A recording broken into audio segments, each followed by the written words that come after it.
All right, so this is going to be section 6.1, part 2. So we just finished changing radians into degrees. So now it says, going back to example 4, that was the one where we walked around the lake. If you walk 5 miles around a circular lake that has a radius of 2, what is your final position in degrees relative to the starting point? So now remember, we got that theta is equal to 2.5 radians.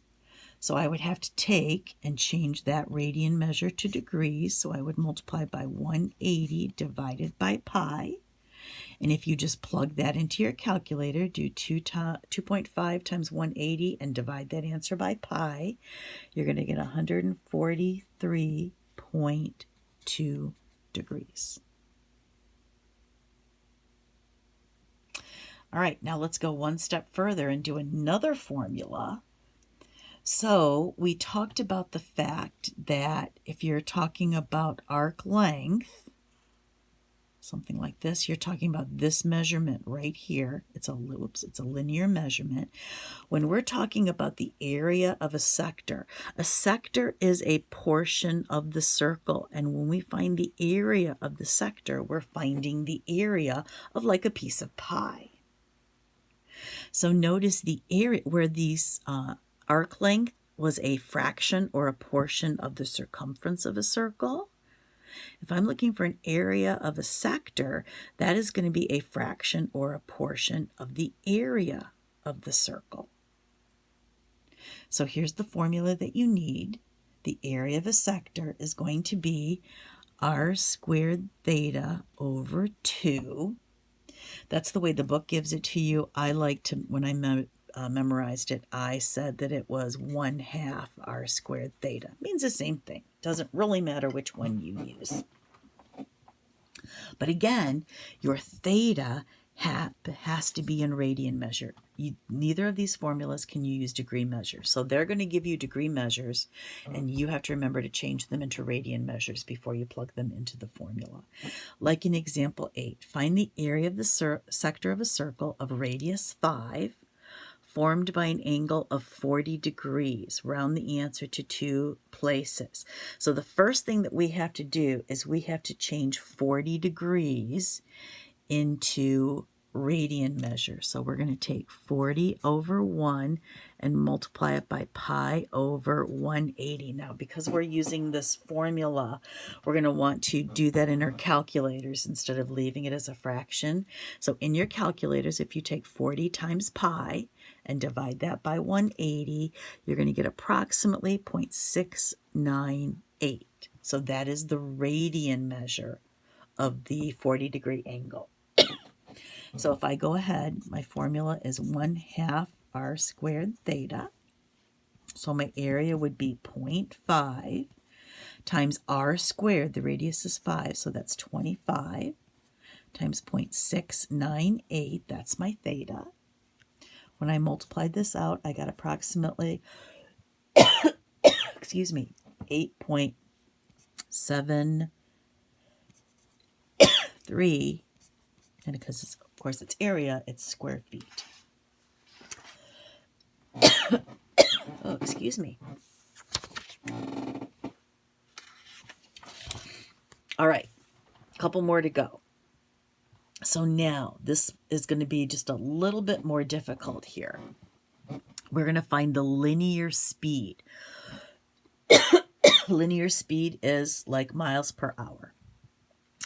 So first of all, remember that distance, rate, and time, we know that the formula distance is equal to rate times time, which if I solved this formula for r, I would get rate is equal to distance over time. Rate is the same thing as speed. So speed is equal to distance over time.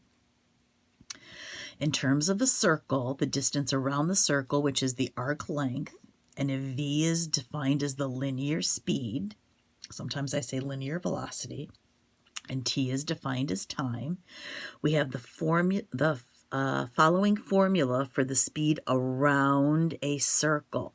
And that formula is velocity, or linear velocity, is equal to the arc length divided by the time. So here's the definition. Suppose that an object moves around a circle of radius r at a constant speed. If s is the distance traveled, because it's the arc length, in time t, then the linear speed is velocity equals arc length over time. Now, so this formula finds how fast a position along the circumference of the circle is changing. So that is a point on the circle. It's linear speed. So if you've got, an ant right here and it's traveling around the circle, that is what you're talking about for linear speed. To find how fast a central angle is changing. So if I had an angle here and I want to know how fast this angle is changing, then that is called angular speed. And when we talk about angular speed, we use the Greek letter omega, and here it is. So v, velocity, is for linear speed. Angular speed, we use omega. So the angular speed, omega, of an object is the angle measured in radians, always in radians, swept out, divided by the elapsed time. So omega is equal to theta over time. So in summary, linear speed, and again I kind of showed you with that picture, measures how fast the position of an object is changing. So think of an ant on a circle. How fast is he going? And the angular speed measures how fast an angle is changing. So an object traveling in a circular motion has both linear and angular speed. So this ant, if it was here, would have linear speed, which would be going around, but we could also measure its angular speed by measuring how fast the angle is changing as he goes around. So using substitution, here we go. It can be shown that linear speed is dependent on the radius of the circle and how fast the object is rotating. So we know that linear speed is arc length over time. But we know arc length is r times theta. That's the formula. Which means r is also, or r can be multiplied by theta over time.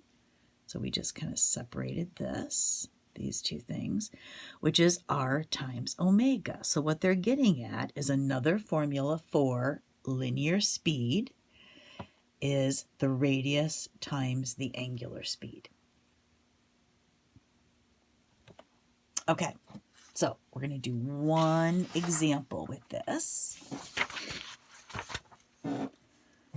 You have a problem in your homework where you have to do a problem like this. So Earth rotates on an axis through its poles. The distance from the axis to a location on the Earth, 40 degrees north latitude, is about 3,033.5 miles. Therefore, a location on Earth at 40 degrees north latitude is spinning on a circle of radius a little bit over 3,000 miles. And what they're asking us to do is compute the linear speed on the surface of the Earth at 40 degrees north latitude. And here's a picture. Now, there isn't an example in your book like this, so make sure that you're taking good notes. So here's what I'm going to do first.